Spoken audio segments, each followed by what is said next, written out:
ça va chez vous, les abonnés fidèles de Bibiche Mbombo officiel. Installez-vous confortablement dans le mood de l'émission. Prenez quelque chose à grignoter comme on a toujours l'habitude de le faire. Les abonnés fidèles de Bibiche Mbombo officiel. Le président a failli mourir. L'avion du président a failli craché. Pourquoi? Parce qu'il a été arrêté en l'air. Donc l'avion a été arrêté en l'air pendant 40 minutes parce qu'il n'y avait pas du courant. Soni Yamboka. Quelle honte, c'est la honte du pays. Les DG à RVA, à Fandine Nandako, à Zorilex, Mouto Pazaki na poste, je ne sais pas qu'est-ce qui s'est passé. Et en plus, ils savaient que le président allait atterrir. Bandeko. Quel mboka soni. Bango nyonso wana RVA ba changer bango nyonso. Il y a des gens au baolu comme ça. Donc bato nyonso ba travailleurs nyonso surtout bato bazala ki na en tête. Il y a journée on a shift il y a journée wana. Bango nyonso ba tia bango na bulugo ba kanga bango nyonso. Mboka ndengene. Mboka mobimba aéroport ku réseau kende. Et tikala ko sala matin na mboka oyo. J'ai mis quelques vidéos et puis je vais mettre la vidéo de Vital Kamerhe. Alors qu'est-ce qui se passe dans VK Kamerhe? Balobi aza très Balobi yende moluki makambo. Alors moi je vais mettre quelques vidéos. Nous allons suivre tous ensemble. Alors non qui soni. En Afrique du Sud, il y a d'autres on appelle ça comment? En Afrique du Sud, il y a d'autres places courées qui n'ont raté. Bah quartier mususu courait qui n'a raté. Ceux qui couraient qui battaient générer ça. Ceux qui couraient qui dans bazar, on sentait que bah quartier mususu soit courant et qui n'a raté. Donc ah on a courait qui n'a raté. À moins ils qui basiraient à lockdown. Mais attends les lots, attends ceux qui load shedding ils le la na compte bien le la délestage. En plus, load shedding ya mboka oyo eza bien au côté déjà chaque quartier a un programme naie baby qui courir ko kende 2 heures ou 4 heures du temps. Ceux qui couraient que bon à 4 heures, couraient que 16 heures.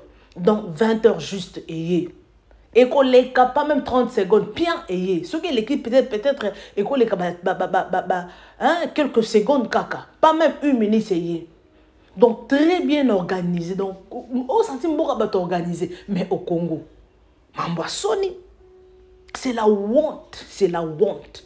Alors sans plus tarder les amoureux de Bibiche Mbombo officiel, moi je vous laisse quelques vidéos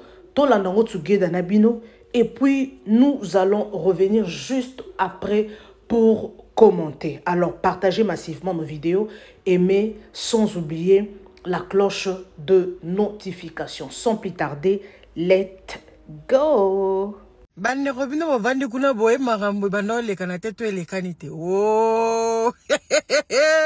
Benda kitna betele oli solo boye que président de la République a utaki Kazakhstan. Aïe aïe. Ba comment monsieur ko quoi ça au mino président utaki makamna bango baza ko sala ya makambo alingi ko kanga Kabila catch. Abotolier ba minéraux nyonso a récupérer ba licence nyonso. Donc to sabino combat a fait que des acquis na Kabila au pesimbo ambo boy. Au tu kometa cop na e azongi ndenge zala kaka atterrissage bande ko balobio. Avion président beti 40 minutes likolo e côté patepa président sentir a oki solo nazo seka mais na kokyo seka ngote président sentir risque ya ko kende komona Lumumba oyo bande ko na biso baza komona chaque jour na Goma na moment oyo ba kondi na biso gouvernement ba DG SNEL tozoya ko ganga awa courant ezate eloko boye ezate boye na boye biso to bima batu mabe sikoyo ebeti tole ya kozanga courant to panya munene parce que c'est le président de la République. Batu mususu babandi déjà comme mango balobi balingaki baleka ye akende kutana na Lumumba. Ah oui, hein, moment oyo penze za moment moko critique. Félix akokoza na mabena ye nyonso, mais toko permettre ngote bozwa e kaka boye na loyenge. Non. Boyebi combien de batu bakokufa lelo so Félix azate. E kozala kola mwana zangi parent. Niveau nanu bako nyata biso. Donc niveau nanu ta kaka eto loba makambo ngonde yango to bande koloba. Makambo ngo na minito kaka so président ka cadavere. Sama Lukonde président. Bon matabo kita Sama Lukonde président. To bande koloba ngoti. Bon ça baje. Ponga na yoki kuno ba olongola Vital Kamere, on irait Sama Barobi qui sait. Botika sentiment. Botika sentiment. Na minute on a besoin qu'on prouve sous mon qualité que oh tozotia 50-50 toni non. Botino ba congolais ba place où il faut. Na moment oyo. Na moment bino boza kolala. Kuna baza ko s'organiser. Na lobite que Sama azana ba M23. Non. Mais la minute où on a besoin, il y a des pères et des mères. Attends, on va faire souffrir biso bazole lisabiso. Mais bazala na nuana. Ba sénateur botika loyenge. Bon vandana to bete la bino li solo. Balobi boy.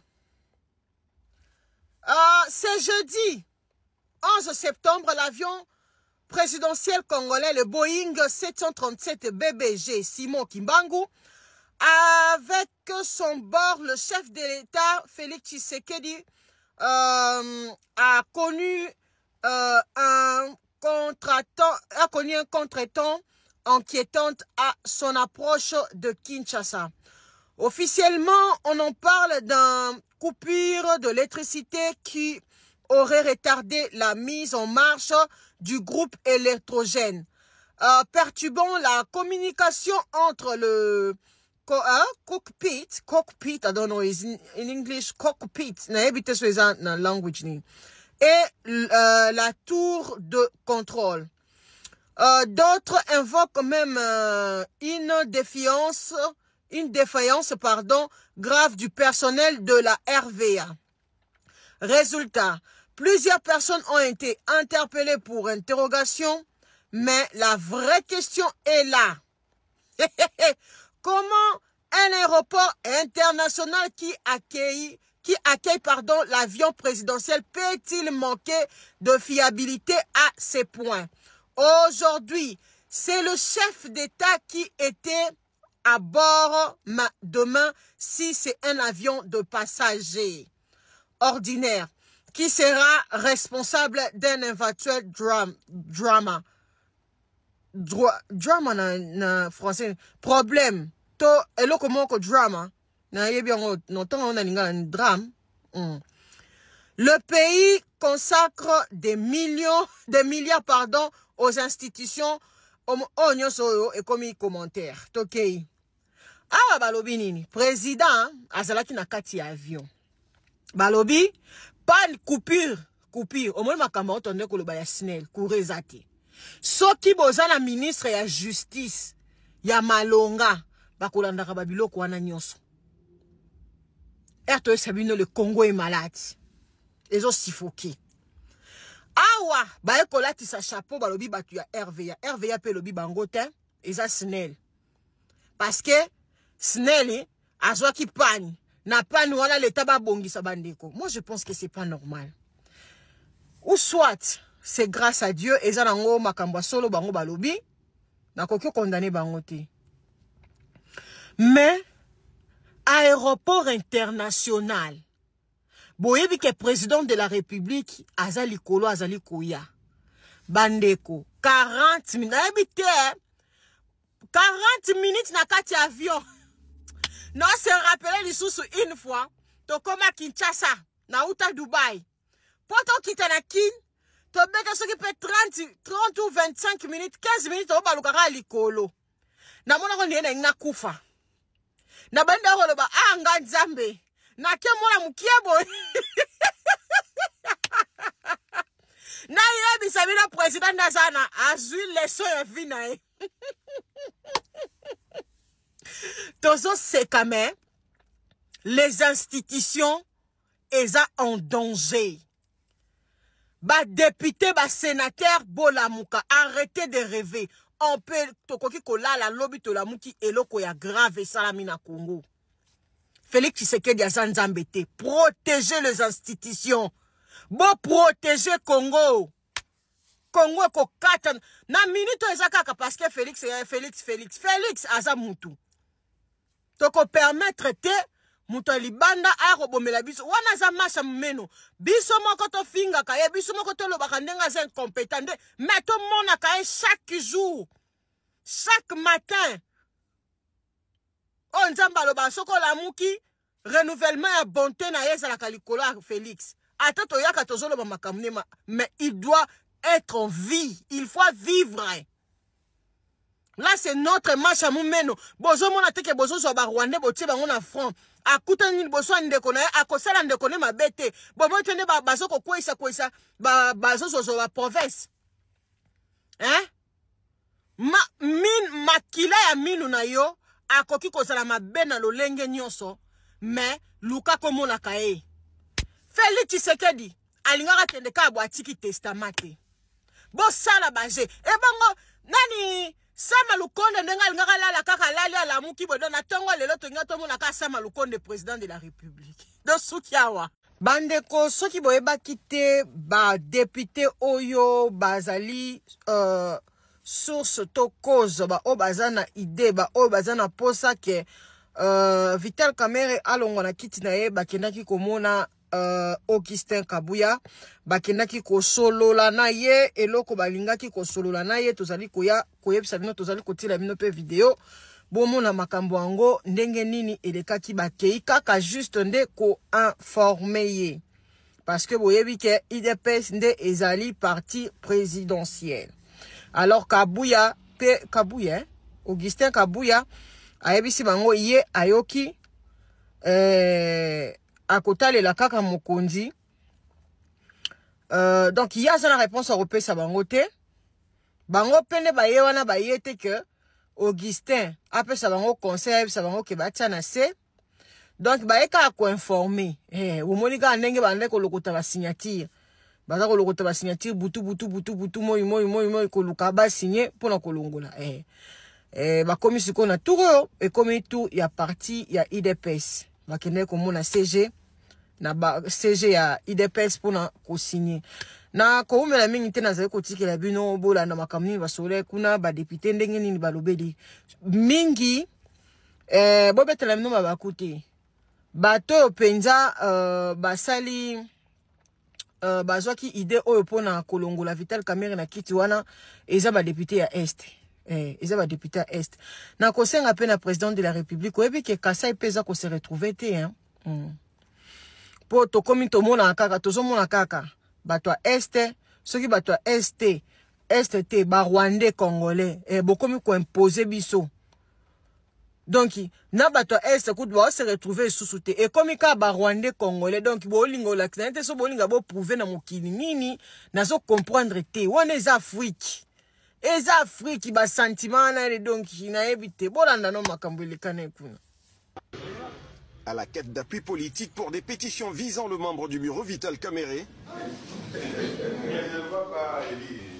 le collectif des élus initiateurs a été reçu en audience ce mercredi 10 septembre 2025 dans la salle de réunion du bâtiment abritant le siège national de l'Union pour la démocratie et le progrès social par l'honorable Augustin Kabuya, secrétaire général faisant fonction de président et du parti présidentiel. Au sortir et dans un langage sans détour, le député Samuel Yumba confirme l'existence des pétitions et que les pétitionnaires ont pris à ce jour l'engagement ferme de solliciter le soutien de la première force politique en RDC. Vous avez entendu depuis longtemps qu'il y avait des pétitions qui se signaient. C'était comme un secret. Aujourd'hui, les pétitionnaires ont pris la résolution et l'engagement ferme de rencontrer l'autorité principale du parti IDPS, grand parti en République démocratique du Congo. Nous connaissons que l'IDPS est parmi les partis qui ont beaucoup de députés au niveau de l'Assemblée nationale. Avec toutes ces mosaïques, Voilà pourquoi nous avons eu le temps d'obtenir l'audience auprès du secrétaire général pour solliciter son soutien politique, les soutiens du parti IDPS, pour nous accompagner dans cette démarche législative, dans cette démarche politique, dans la démarche parlementaire que nous avons. Nous félicitons le secrétaire général de par sa réponse qu'il nous a donnée. Il nous a dit franchement, de lui-même, il ne saura pas, mais néanmoins, il s'est réservé le droit de contacter la haute autorité politique de référence de l'Union sacrée qui pourra peut-être lui donner l'aval ou l'autorisation d'accompagner ce que nous sommes en train de faire. C'est aussi également pour nous, comme pétitionnaires, l'occasion de fixer toute la population de la RDC que la pétition ou les pétitions qui ont été lancées il y a longtemps bénéficient déjà plus de 200 signatures. Nous avons accompli à la fois la condition de recevabilité de toutes les pétitions pour le membre du bureau visé, que la population reste calme. C'est une affaire des députés, c'est une affaire interne des enfants de la maison. Que personne ne transforme ce qui se passe ici, non, espace géopolitique, ceci, c'est une affaire purement des honorables députés. Nous remercions le CG pour l'audience nous accordée. En réaction, l'honorable Augustin Kabouya, président de l'UDPS, dit se remettre aux orientations de la haute autorité politique du parti, qui n'est autre que le président de la République, chef de l'État, Félix-Antoine Tshisekedi Tshilombo. Nous sommes tous compris là-dessus. C'est une démarche parlementaire. Je dois me référer à la haute autorité politique de référence, son Excellence Félix-Antoine Tshisekedi Tshilombo. Avec plus de 200 signatures dont bénéficient ces pétitions, c'est maintenant clair qu'en attendant la rentrée parlementaire à l'Assemblée nationale, les membres du bureau sont en mauvaise passe. Face à cette situation, le secrétaire général faisant fonction des présidents haïs de l'UDPS, l'honorable Augustin Kabouya Tshilombo, a tout simplement préféré jouer à la sagesse. La famille boyeba que Vonde autaki kosenga na Raubonka azong sambongo ce que zaki informé te vanda na betelo lisolo parce que bango baloba ki constant bozela muto ayibi mbongo mais bokomeli banque pa linga zong sambongo bomona te ke bino moko justice na boyeba mambo sala te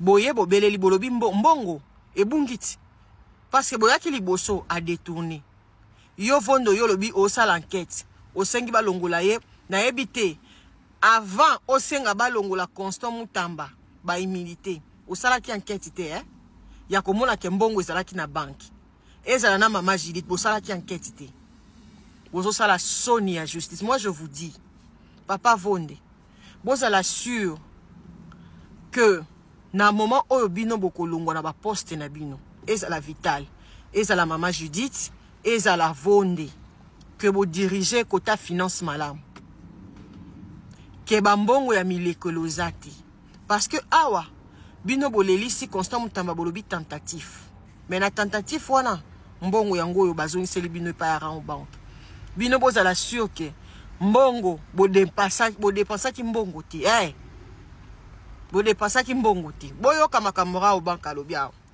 balobi à l'intention de monsieur Vonde firmer Vonde Mambu ce qui veut Mambu procureur général balobi boué votre réquisition bâtier numéro lango monsieur le procureur général nous avons l'honneur d'acquérir réception de votre réquisition espère référence en concerné par laquelle vous demandez à la banque de procéder à l'extourne extourne Ezakozong Sambongo de la somme de 19 900 millions dans le compte numéro papa bakomi angowana intitulé ministère de la justice Batier V Barcé Frivao ouvert en non-livre.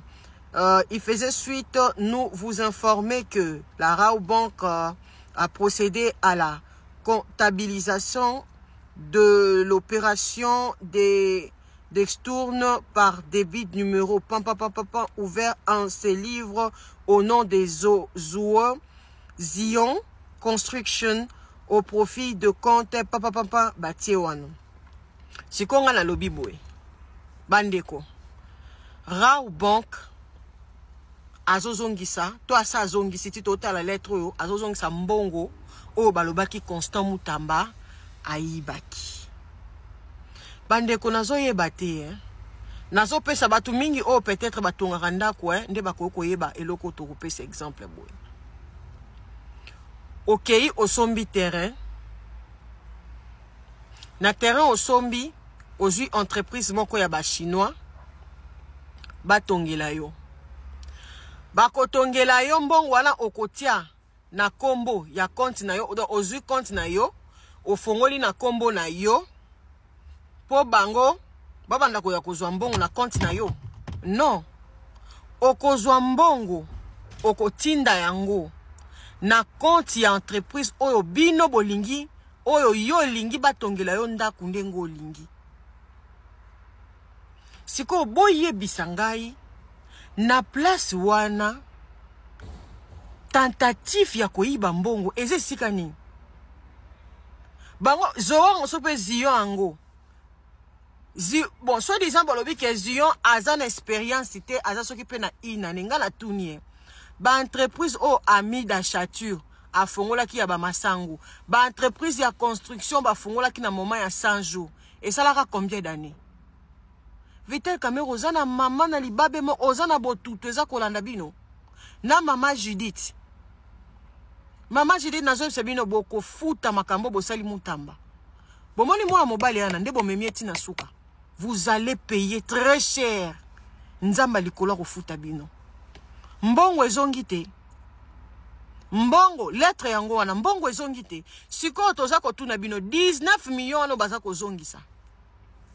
Ere kozonga na nini bo détourner ngo lisusu parce que ba ministre nyonso toyoka ba minani oyo budimbu asimba kuna batanga kape mama Denise na makamuna ye oyo ya ba élève asalaka ya babusu wana nde toyoka na confirmer te toyoka kape ye pa simba kuna na mbongo wana ya banani oyo akufuta ba indemnisation ya kofuta ba victime bango nyonso basimbaka kuna bino mutu bomonaki ya ko sacrifier ezali Constant Mutamba. Obi ke Constant Mutamba pa ebokanga munoko Constant Mutamba okoki ko pesa te okoki ko yebisa biso te banani bayela ki yo entreprise wana ya ziwo wana zion wana pona ino lobaki te ke bat bayela ki yo kopu ya ziwo wana. Il faut le temps à combo na bango. Yango politique pe soko koti foko mara mutema makasi. Ozo kanga mutema ti ozo ke na kokufa. Biso so ndeto za boto yebi. Mais le quoi yo non lobi te mo epe biso to lobezati. Boko yeba ndeni ni même ndenga zana ko yeba même tene ndenge nini biso to yebi. To yebi bat ba pesa ki entreprise wana. To yebi bat ba pesa ki entreprise wana. Mais moi, mbala batoke ne kufa kaka boy. Mande ko totiki bino, eloko to yaki koloba yango wana.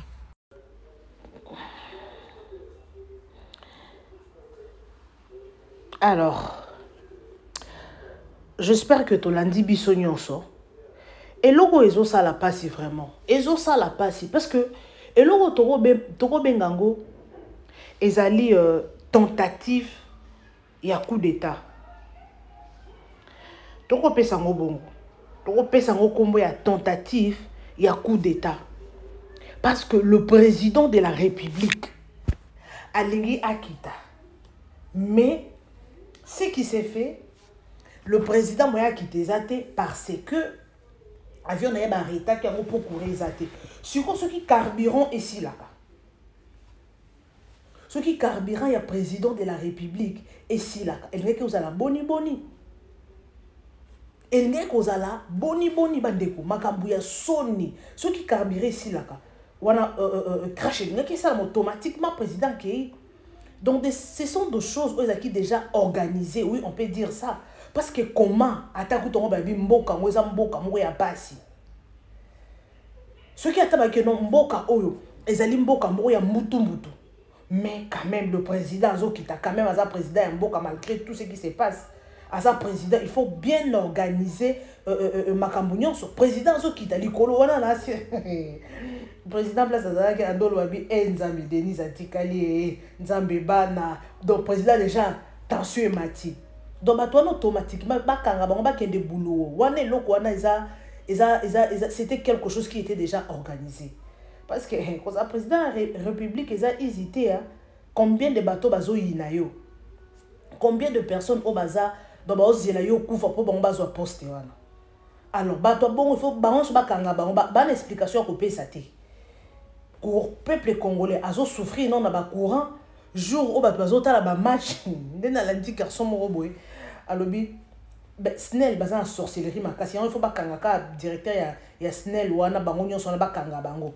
pour jour ya match ya Léopard na Sénégal bakateli ba quartier presque ba quartier belé bakateli bango courant pour basala nini pour baketa la terrasse pour ba terrasse ko tsambon donc ba yokanaka ba chef ya ba quartier ya soki ya ba Snell wana ba yokanaka non na air match kata courant pour ba ya ba terrasse pour ba ko sela bisombo donc eza Congo mambo belé eza à revoir.